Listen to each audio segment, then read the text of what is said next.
Jack Galloway, o caso dos nós ritualísticos.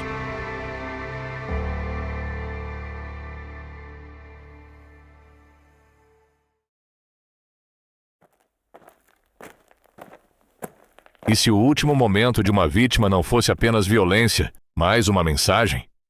Uma jovem é encontrada morta, estrangulada, amarrada, mas não de forma aleatória.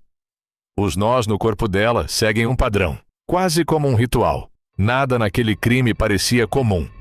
E quanto mais os investigadores olhavam, menos aquilo parecia um assassinato comum, porque aquilo não era apenas morte, era execução com assinatura. Ato 1. A normalidade que escondia o mal. Antes do horror, havia rotina. Jack Galloway vivia uma vida aparentemente normal, sem sinais de que seria o centro de uma investigação brutal, sem alertas, sem presságios, apenas mais uma jovem dentro de uma cidade que acreditava estar segura. E é exatamente isso que torna casos assim tão perturbadores. Não há preparação, não há padrão visível para quem está de fora. A violência simplesmente atravessa o cotidiano. Jack Galloway era conhecida pelos amigos como uma jovem alegre, extrovertida e organizada. Cuidava da própria aparência e dificilmente deixava tarefas pela metade. Por isso, tudo pareceu estranho quando um amigo foi buscá-la para almoçar e levá-la ao dentista. A porta do apartamento estava aberta. Havia comida sobre a mesa, a chapinha continuava ligada e sua bolsa permanecia sobre a cama. Uma cena que não combinava com sua rotina. Quando o corpo de Jack é encontrado, a cena muda completamente o tom da investigação. Ela não foi apenas morta, ela foi cuidadosamente manipulada após a morte, estrangulada e amarrada com nós específicos, nós que chamam a atenção imediata dos investigadores. Análise comportamental.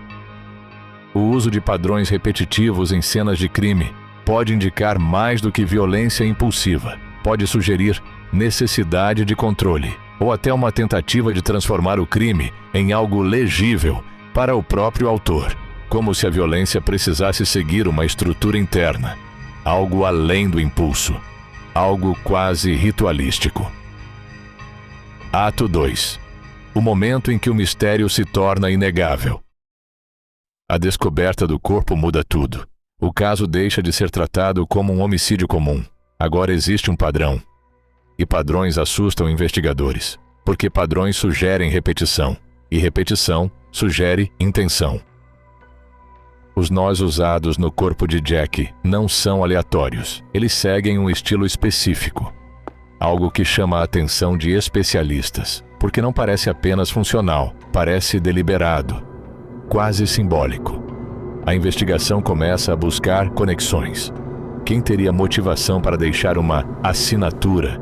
Mas, quanto mais perguntas surgem, menos respostas aparecem. A investigação começou pelas pessoas mais próximas. Um dos primeiros investigados foi o proprietário do imóvel, já que Jack havia reclamado que ele entrava na residência sem avisar. Mas isso foi descartado e a investigação tomou um rumo inesperado. Um encontro aparentemente sem ligação com o caso, envolvendo um invasor de casas, colocou a polícia diante de um homem que até então não fazia parte da investigação, John Waterman, que era vizinho de Jack. Durante as buscas em sua casa, os investigadores encontraram cordas e fibras compatíveis com as usadas no crime. Outro detalhe chamou a atenção: um exemplar do livro Post-Mortem, de Patricia Cornwell. A obra descrevia homicídios com características semelhantes às observadas no assassinato de Jack. O caso entra em uma fase crítica, porque agora não é apenas sobre quem matou Jack. É sobre entender se Jack foi uma vítima isolada ou parte de algo maior.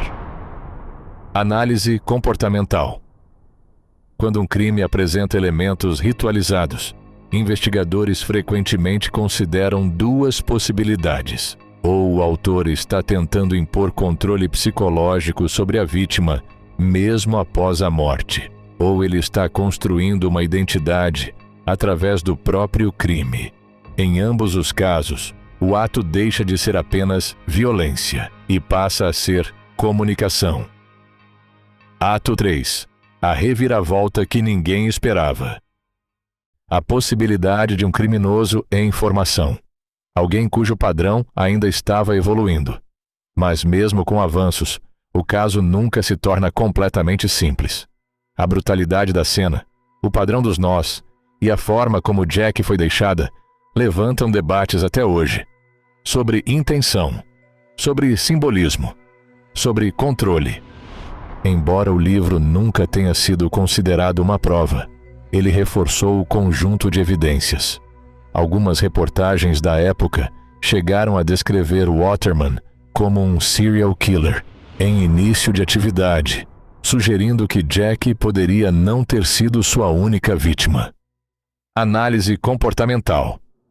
Casos em fase inicial de serialização ou com padrões incomuns costumam gerar um tipo específico de dúvida investigativa. Estamos lidando com um ato isolado de extrema violência, ou com o nascimento de um padrão repetitivo que ainda não foi completamente identificado. Essa diferença muda tudo, inclusive o tipo de criminoso que a polícia acredita estar procurando. No fim, o assassino foi identificado e a investigação chegou ao responsável.